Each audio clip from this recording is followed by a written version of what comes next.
You're listening to the Cricket Podcast. Hello, and welcome to the Cricket Podcast. It's Monday evening in the UK, and England have just lost a game of Test cricket at home to Sri Lanka, and it's a disaster. It's carnage. Everything's gone wrong. It's the end of the world, Armageddon, all of that jazz. And here to talk through it with me is Ross Legg, and we'll be having a great old time dissecting England and hopefully spending some time, unlike seems to be most of the case in the English media, praising Sri Lanka for a job well done. Isn't that right, Ross? How are you this fine Monday evening? I'm absolutely fine, Max, and it's been nice to get a bit of a wake-up call. It's always nice to finish the English cricket season, or the international calendar at least, on a complete and utter low point. And I think that's really important when you get people who always have an existential crisis about Test cricket and their personal identities fully wrapped up in how England fare. And so it's a delight to be able to talk through this, Max. And we'll probably just rename ourselves the Nissanka cricket show. It was an absolutely fantastic innings from him. And it's is this a famous victory? I don't think it's a famous victory for Sri Lanka. I think they were just better than England. I don't think it's going to go down it truly is a historical moment in Sri Lankan cricket. But it is still nevertheless their first win over England in 10 years on home soil. Mm-hmm. Is that right? It was their first trip to the Oval for quite some time as well. So I think it's I don't know if it'll be famous. You'd have to ask the Sri Lankan cricket media about that, I suppose. But it certainly looks like a seismic might be too big as well. But it's a big win for them because they've struggled in cricket in recent times. But I think there's an element, we're always talking about people getting a little bit mixed up with T20 and one day international and reading across too much from one format to the other. And I think there's an element of that with this Sri Lanka side in the sense that their T20, their white ball, T20 and one day cricket, both of those sides are struggling a little bit. I think they lack the power with the batting to really compete with the big sides. They've got some decent options with the ball, but they're quite far off the rest of the world. But actually, the batting lineup that they've got, it would seem, for the Test side is pretty decent, and they've shown that in a few games, and they finally put something together on one. So fair play to them. So we'll be getting into all of that. First off, a shout out to our sponsors, Serious Cricket and Manscaped. We'll cover Manscaped later with some more lovely ad copy. And the other sponsor is, of course, Serious Cricket, our good friends over there who do all manner of good season gear. Perhaps with the season drawing to a close, something's broken and you need to replace it. Maybe now's the time. Before you forget, before it all goes in the loft. So head over to Serious Cricket and get yourself some good stuff. Yeah, my cricket spikes are holding on for dear life. I've got one more game this year, Max, and I'm going to eke them out and then go to Serious Cricket. So you're not going to be on like the duct tape train where you. No, I'm not that village. There's a guy yesterday. We played yesterday, and the I Don't Like Cricket Club that everyone loves hearing about. And a guy opened up in Air Force One trainers that were black and red, and I was just like, "That is proper village." Nice. It gives you an indication of the level of cricket that we play over here at the Cricket Podcast. It's not high, but we talk a good game. That's the important thing. Game. That's what cricket's all about. Yes, England Sri Lanka, the third test. I'll do a quick recap and then we'll jump straight into the big business, Ross. So day one was all about one man and one man only, Ollie Pope, sticking it to Michael Vaughan and showing him what an insecure captain looks like with a fine innings of 154 off 156 balls, almost half of England's score, because England at end of day one were beautifully set on 200 of the three, with some hijinks in between about light, whether they should be on the pitch, going off, going on, some weather around, and perhaps that set the cat amongst the pigeons a bit with England, or perhaps they got a bit big for their boots. But whichever way you look at it, they came out on day two trying to score quick runs and ended up shipping quick wickets instead. And folding really to 325 from a position of relative strength and letting Sri Lanka back into the game, I suppose. Turn that around. Nissanka got things off to a blistering start for Sri Lanka, 64 of 51. Then a flurry of wickets fell, and it looked like England were set for a big lead. But the two guys who've been doing it all series, Dhananjaya and Kamini The engine Mendes, room. the engine room of that Sri Lanka lineup, indeed, got them to 263. So not as big a lead as perhaps England were hoping for. And that's when the wheels fell off, Ross. England imploded in 34 overs on day 3 at the Oval and left Sri Lanka with a very chaseable target. And it was only down to Jamie Smith smashing 52 off 18 balls at one point to get England over 200 in terms of a lead. But it was Nissanka again. Did the damage. Sri Lanka saw it home really comfortably, and a very, very fine and very convincing win over England in the end. So well played, Sri Lanka. Question number 1 for you, Ross. It's a word that's been bandied about the last 3 days. I'd like to get your thoughts. Were England complacent? I think this was a dead rubber test match. And I think England in the past have been accused of not learning anything from those kind of games, right? And sometimes there's been a bit of stat padding from some of our players. And there's been a little bit of, I don't know, missed opportunities. And this summer has been kind of going into it. People were just like, right, Jimmy Anderson, he's been asked to exit stage left. We need to see what the pace battery that we've got, which the ones aren't the ones not on the injury table, like Jamie Overton, Josh Tongue, etc., and see if we can unearth some thoughts ahead of the Ashes series that we are always kind of looking forward to, right? The one that's down under.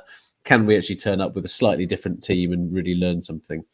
And in this test match, obviously, Josh Hull was playing. So I was there at the Oval on Saturday, and it's clear that England have kind of gone again with attributes over averages, as we talked about on the preview show. Taking it to a whole new level on that front. Yeah, and there's definitely something to work with there, but is he an international standard player yet? No, he's not. But they did the same with Bashir, and Bashir turned out to be a decent addition to the team. And you can kind of at least start to understand the thought process of what they're going through.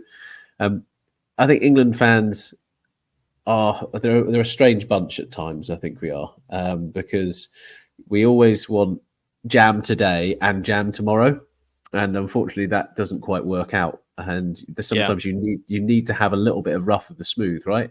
And in this occasion, it was the rough side of Sri Lanka. I think that the team, obviously capitulated in the second innings.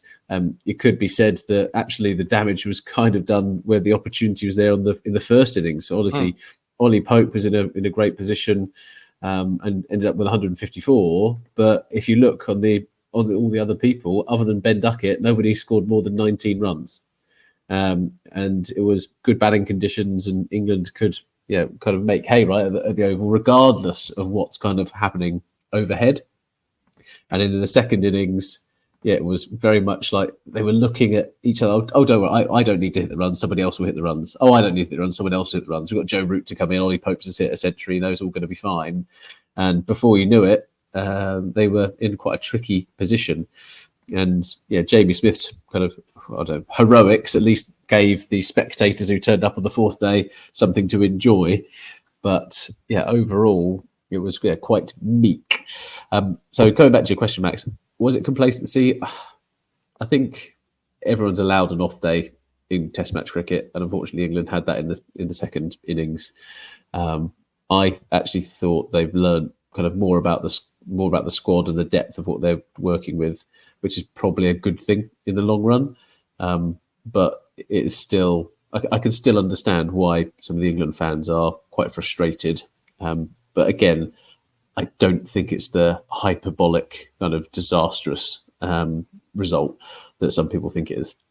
Yeah, I broadly with you, I think. And one of the things that I think most about how it's being portrayed, I suppose, is there's an element of double standards, isn't there? I mean, there's always an element of hindsight and rewriting what you think about it based on the outcome. That's kind of unavoidable, I guess. If you try something and it doesn't work, then you're going to get criticised for it going wrong.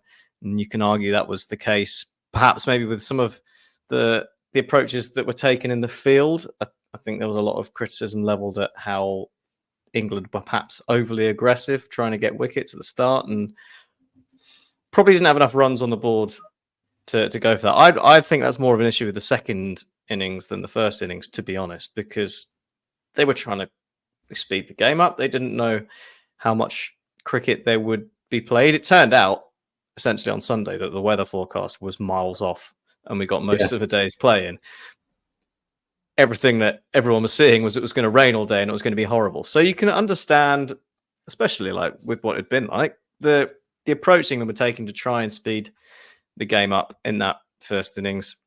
It didn't go to plan, but they still ended up with a lead, and that's all right. The plans in the second innings, I think, perhaps were a bit more of an issue because, you're going to need to take wickets to win the game, but they let Sri Lanka get off to a bit too much of a fast start, especially when the ball wasn't really doing anything.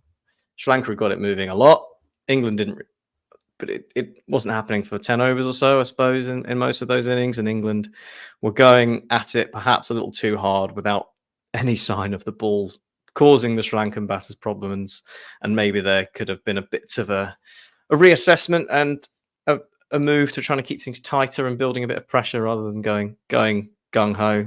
But I don't think that's complacency. My big gripe, as I think you alluded to, was if you want to build a side, I suppose, in a way of playing that's going to dominate, then being 260 for 3 at the start of day 2 and not turning that into one big score and not having to bat again, that was the big misstep from England. And you have to, at the same time, give Sri Lanka a bit of credit for the way they played and the way they came back, because they weren't very good on day 1, and in day 2 they rallied up and made it tough for England, tied things down a bit, got England a bit frustrated. The plans to Harry Book were smart and they worked really well, and you've got to give them credit for that.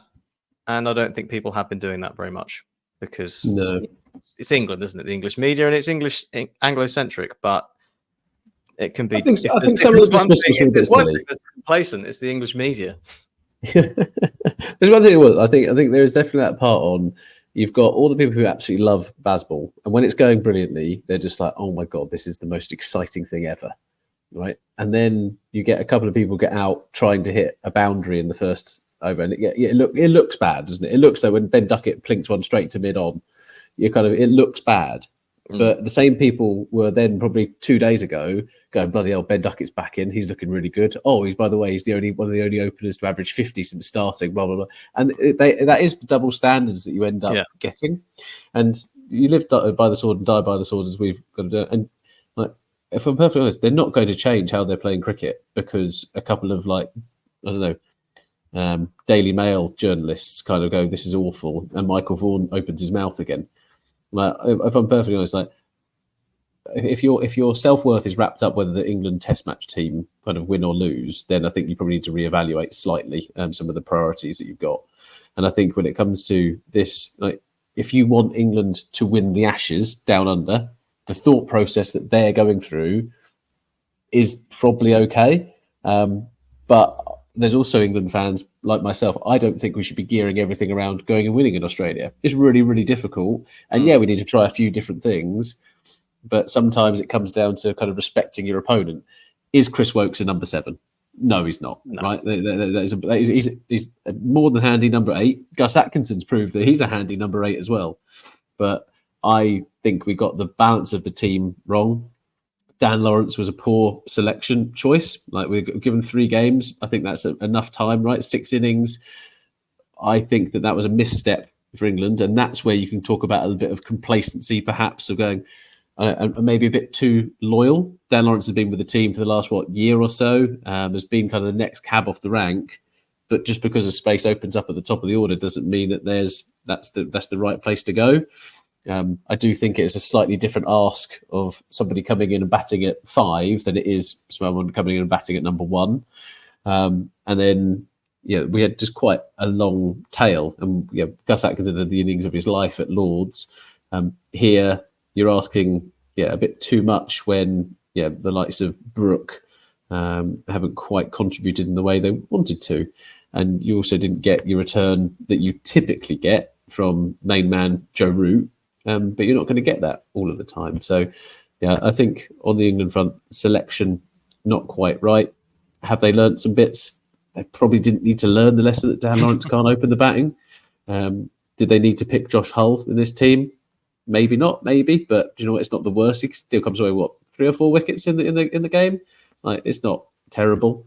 But I think Sri Lanka have a lot to be proud of. They made the change. Madhushanka obviously got dropped for Nissanka, and he's repaid with 190 runs over his 2 innings.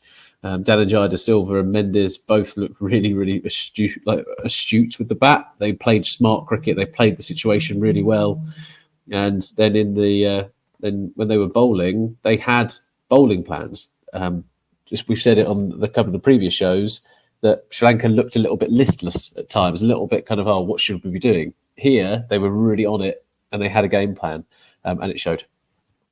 Yeah, absolutely. And a word for Vishwa Fernando, I think, because he came in having been a bit expensive, I suppose, when he'd played for Sri Lanka earlier in the series. And he came in and caused all sorts of problems with that swinging ball. And essentially highlighted that actually there are some frailties in this batting lineup for England. And we've forgotten that it's not miles away from a team that wasn't doing very well until they brought in a new aggressive way of playing and changed things around with the batting lineup in particular. And, the left arm over the wicket to the right-hander angle with the ball tailing in. England didn't have an answer to that. Ollie Pope struggled with it big time a day 2 when he was on 130 odd. Joe Root got done by it. Harry Brook got done with it. Jamie Smith nearly got done by it and got a few lucky inside edges. And it's probably something that they'll want to work on if they're going to Australia and facing some left arm quicks who can swing the ball into their pads. I might venture, so perhaps that was a good early test. But he bowled absolutely beautifully, and I think a lot of credit needs to go to Sri Lanka in the way they played, particularly days 2 and 3, because they were fantastic and they were better than England, and they deserved to win this Test match, regardless of what England did and whether they didn't play their best. They didn't play their best, but they're still. Max, you got to remember one key thing there, though. That even Coldplay can't be number 1 every week. Absolutely, and you know what? That's actually a really, really good analogy that Joe Root has brought out there, because Coldplay haven't had a number 1 for 13 years. And that's about the last time England were that good in Test cricket as well. So, you can laugh. You can laugh at the analogy, but it's spot on from Joe Root, and absolutely does not belie the fact that he hasn't got a clue what popular music is at the moment. That Parachutes album's pretty good.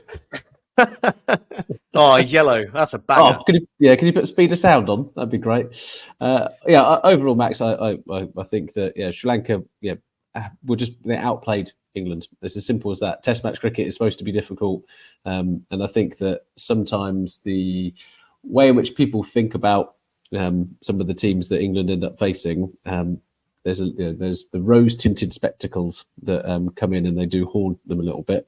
On the preview show, based upon what we'd seen, Sri Lanka hadn't really had loads of plans. They had fighting. They definitely had that grit and determination with the batting, and they'd taken plenty of England wickets, but they'd always been quite expensive and couldn't actually take the moments. They got a little bit of momentum. They got an opening and they couldn't quite convert it. Here, they did the opposite, and they were literally they got the opening and took full advantage. And there's a lot to be proud about, I think, for this victory. Absolutely, and they've developed over the series. They've got better and better, and it's nice to see. Perhaps Ian Bell, as Sri Lanka batting coach, has got them going, or whatever the reason is. Let's take some pictures. We technically Ian won, Bell. haven't we? It was all because of Ian Bell. All because of Ian Bell. So England technically did win. Yes, good. We've got the moral victory sorted for this Test match. It's always sometimes you have to look a little harder. You have to scratch beneath the surface, but there's always a moral victory for England in there somewhere. We're taking the fist, but genuinely, does seem to be how it feels with the way people cover cricket sometimes in this country, and I probably there are other countries that are even worse. I've already moved on, Max. Yeah. England women bowled Ireland out for 45, and we won by like 260 Yeah, odd runs. best team in the world. Yeah, best team in the world again. which didn't even happen. Shall we take a quick break, and then we'll come back with some excellent ad copy and hoover up the sundries from this test, because there are a couple of other things to discuss. I think so. We'll have a quick break and be back in a moment. You're listening to the Cricket Podcast.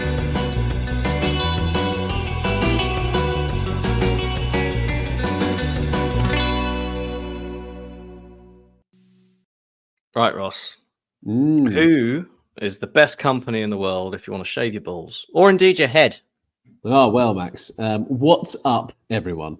Today, I've got a special treat for all the bald kings out there. We're diving into the ultimate head grooming duo from Manscaped. Introducing the Dome Shaver Pro Head Shaver and the Dome Soother Head Aftershave Lotion.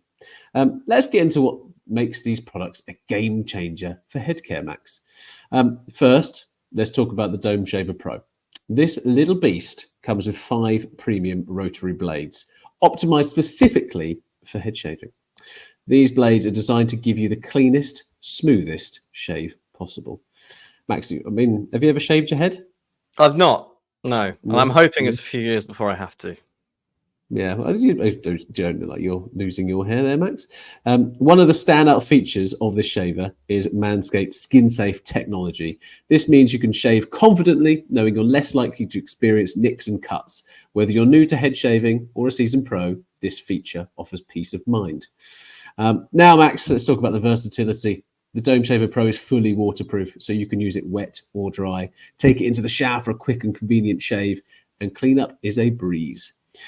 Manscaped also introduced Flex Adjust technology with this shaver.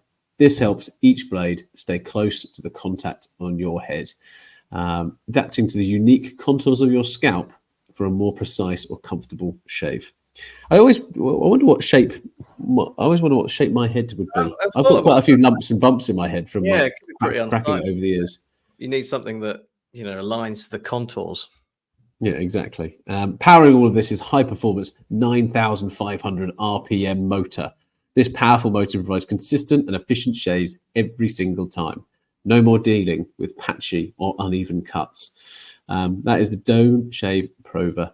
Dome Shave Prover? The Dome Shaver Pro gets it done. There we go, Max. We'll maybe come back to the rest of that in a minute. But Max, when it comes to the cricket, as I said, I was there on Saturday. Yeah. And I saw Chris Wokes have to bowl off spin because of bad light. And then Gus Atkinson bowl full pelt from the other end, those literally directly after those 3 deliveries. What the hell is going on? Good question, Ross. Nonsense, isn't it? Nonsense. I wish I could answer it. It's confusing, isn't it? Because I don't know. Ben Duckett came out and defended it to a degree, didn't he? It was like, it's different if you've got people bowling at you at 80 odd miles an hour, and then if you have the Australian quicks coming in at 90, maybe you don't fancy playing in that light, which maybe is a fair point, because I suppose you can't go around measuring all the pace of the bowlers to the nth degree that are going to come on, and then have a light level for each I don't know, each denigration of how fast a bowler is. It gets getting a bit too extreme there, isn't it? But it does feel a little bit like there needs to be, I don't know, just more to it than some arbitrary level that gets set, right? It's an entertainment game. It's literally like people seem to forget this. People are sitting there going, "Oh, it has to be all traditional and fair," all this kind of stuff. This is entertainment. Like, at the end of the day, like, you've got the show must go on. Max is my view on this. It is. Like, start half an hour earlier. You don't need to start at 11. Well, that's a different question, Rules. Starting half an hour earlier does seem to be a complete no-brainer. Like, it happens in September. It happens in other parts of the world when it gets dark, like so suddenly. Like over the course of 20 minutes, the light will Yeah, just they're like Caribbean, for example, gets dark so quickly. So, yeah, you're in September in the UK. You've lost time for light. They start the county championship at 10:30 in September because of the light. It's possibly the easiest, most obvious change that you could possibly make to sort some of the light problems out. If it would be starting half an hour early, it's not going to make a big difference to the cricket. It's not going to make it unfair. Everyone's there as well. People will sit there and go, oh well, it starts at 11 because people can't get to the ground. Rubbish. Like the ground. Well, no one could get to the ground at any point today, so that's maybe it's a fair point. But yeah, I think that's a very easy change that could be made. And the grounds in England are probably easier to get to than a lot of the ones in other parts of the world as well. So I'm not buying that as an excuse. The whole thing where they bowled was it Sri Lanka or England that were bowled out just before lunch at 1:02 when lunch was penciled in for 100 for 1:15. So they lost another 10 minutes. Because they had to do the innings rather than be like, oh no, we'll just put lunch back. I mean, that was unbelievably stupid as well. Yeah. And we were sitting there watching it, and we were just like, what is going on? Like a bit of common sense just seems to go right out the window. Yeah. But all of a sudden, it's really expensive as well, Max. It's like £100 a ticket, pretty much, regardless. The over rates for a joke as it is. Yeah, and when someone's going, oh yeah, we're going to bowl 98 overs today, it's just like, no, you're not. Like we can play until 7:30. Like, no, you can't. No, you literally cannot. Yeah, I do think there needs to be a little bit of, a bit of a wake up call. Like, how many times do we get to that point where it's just people already take the piss in this country, right? The greed in this country is absolutely astronomical, especially over the last few years. And what you shouldn't have is a game that is trying to grow on a trajectory for the men and women's game and the children's game right through the 100 and putting all that effort into getting that big, cannibalizing things like the T20 Blast, and then getting to the point where you want to go, oh no, this is a game for everyone, but only if you can spend £100 to kind of get into the good days on the cricket. It just all seems very much the kind of old white boys club still kind of making all the decisions and being in a position where actually, we can sell these tickets for this much. So why would we not try to do that all the time? And I think that it comes from the entertainment package as well. Regardless of you end up spending that much money, you should then get that spectacle. If you're going to charge that and you're going to put the greed on, you then need to put on the entertainment and put the people's money kind of what you're genuinely offering as a product. And ultimately, I think the ECB fell really quite short of what the expectations were for this test match. Yeah, I mean, the counterpoint, I suppose, is player safety is important, right? And there does have to be a cutoff to a point where it's too dark and you can't bowl fast at someone because you might hurt them, and that is an important thing. But what I find a bit frustrating is there's no explanation for what the level is, why the level's been chosen, whether there's evidence to back it up. If they could go out and say, well, look, we've tested the ball coming at someone from this trajectory at this pace, at these various light levels and various intervening levels of artificial light, and we can say with reasonable certainty that when it's this dark, your reaction time is slowed so much that it becomes dangerous, and you say we're off. I think people would accept that. I think people are smart enough to understand that some work's been done, some scientific studies gone into it, and there's a reason behind the level they've chosen, and people will accept it. But there isn't that, is there? It's just very opaque and not really well explained, and it's I wouldn't mind them. Yeah, I wouldn't mind them playing with a pink ball. Like, ultimately, if that's going to be the issue, are you in the Michael Vaughan get the pink ball out halfway through the test camp? I've got no issue with that, right? Purely the fact they change balls all the time. Like the amount of times England changed the ball, like you need about 500 boxes of pink balls at different ages, though, don't you? But then that's absolutely. You're gonna get Maria Erasmus like throwing it on the concrete again just to get it a bit older. Yeah, well, but there should be like when there's so much money involved, I genuinely think that there should be sort of slightly smarter solutions. I am very confused I'd love to have it explained to me why they can't make a pink ball that does the same as a red ball, because they can't. It's different, isn't it? Like they all said, it's different. It behaves differently, and it's really weird that a pink ball doesn't behave the same way as a red ball, despite the fact they've made it the same way. I don't know. I'm just like, I mean, just dye it, surely. Yeah. I bet maybe we should get a ball making expert. We've obviously got the ball shaving on this, but we don't have the ball making. So there's a definite opportunity for some good like Manscaped crossover segues in that episode as well. So I'm all in favour of that. Anything for a poorly thought out pun or bit of wordplay. It's right up my street. Yeah, it's ultimately it is a problem, isn't it? And there are some simple solutions. There are some obviously less simple solutions, but the cricket. It's just cricket's been around for so long. There's so many different things that happen, like new formats, new technology, new bats, balls going further than ever before, and we still can't work out get some people in a room and just come up with the most basic solutions. It's because the administrators are lazy, Max. That's what it comes down to. They are lazy. They're asleep at the wheel. These people have got the easiest job in the world, like administrating cricket. That is it's a piece of piss, that is.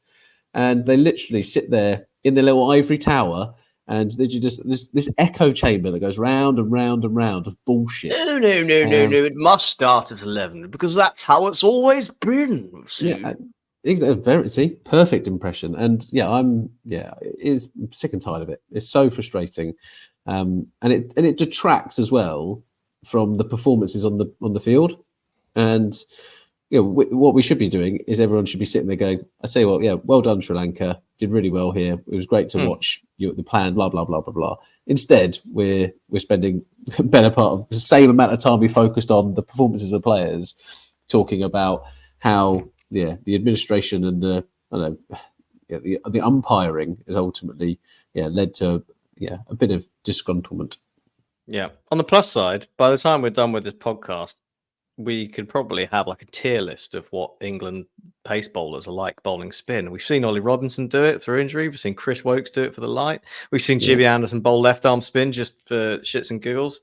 Yeah, Joffrey Archer. We'll get through the lot before you know it. Ben Stokes, I think, was doing it as well, wasn't he? I'm going to tell you now, Chris Woakes not very good at off spin. No, very poor. Yeah, very poor. So but never mind, Max. Never mind. In other news, Max, Surrey have been in the news today, and one match contracts has pissed some people off. So the county championship is something that I think it's got a very loyal following. Very loyal followers. There's a lot of passion that is wrapped up in the county championship in this country. One match contracts, are they brand new for Surrey this year? Is Surrey the only team allowed to use one match contracts? I believe, Ross, it's anyone can do it. Anyone can have someone for one game. Yeah, So why are people so annoyed at Surrey? Well, there's various reasons. I'm not quite sure any of them are very good reasons. And obviously I'm completely biased because I'm a Surrey fan, but it did make me laugh, the level of complaining that was going on. Because Surrey, so for context, Surrey are playing Somerset. It's Surrey top and Somerset second in the county championship. It's away at Somerset where, I'm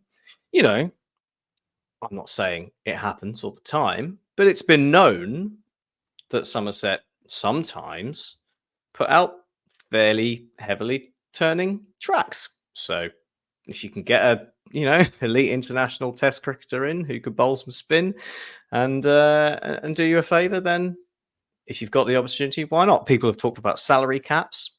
There are salary caps. Sorry, the only people who are ever in danger of hitting it because they've got so much money. That's a sad fact of county championship cricket. And you can complain about how unfair it is from that point of view. And that's a perfectly reasonable thing. But everything's within the rules. Some of the things people are complaining about is that, well, rather than give their kids and academy players a chance, because that Somerset side has got 10 academy players. Look, young Archie Vaughan coming in. Look at what Surrey doing. They've only got one academy player under the age of 25 in Ben Geddes batting at number 4. They do have a number of academy players in that side, and they've got a number of other academy players. Unfortunately, they're all a bit busy because they're playing for England in the Test match, and they're in the England squad for the T20s and the one days. So it's like, what do you want them? What do you want them to do? And you can say that it's, well, I suppose you can say it's unfair on other clubs that Surrey have the money to go around saying, Shakib, come and play for us for a game. And that's a fair thing to say, right? It's unfair that other counties don't have the resources to do that. But to, what do you reckon he gets paid for one game? 10 grand? I don't know. I mean, 15 grand? I don't know. Yeah, I don't know what. if you know what Shakib Al Hassan is getting paid for one game, I'd be quite interested to know that. But yeah, so I think it's a bit disingenuous, some of the complaints that have been made, I think, around it. But I have a bigger issue with it, Ross, which is that Shakib Al Hassan's a dickhead, and I don't want him playing for Surrey.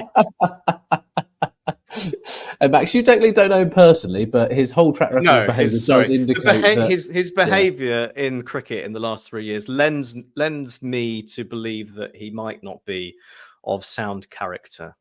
Is that a better way of putting it? Yeah, I think that's pretty fair. There is currently a murder charge in Bangladesh out on him at the moment, apparently. So that's quite an alleged murder charge. When you say that, it's like a class action thing, isn't it? It's against a lot of people involved in the horrible stuff that was going on in Bangladesh. So again, you don't really want to be associating yourself with that as a club either. So I have some sympathy with people who aren't very happy about Surrey signing Shakib Al Hassan, just for completely different reasons. Yeah, I'm not the biggest Surrey fan, but when it comes to things like this, there has to be that consistency. And I think sometimes, like, if this was the case where it was another county doing it, then I think there's a little bit. There's a hatred, right, against the haves and the have-nots and all that kind of stuff. And I completely understand where they're coming from. Completely get it. And if I was to choose someone who I'd prefer to win this, Somerset, I would want Somerset to win this game.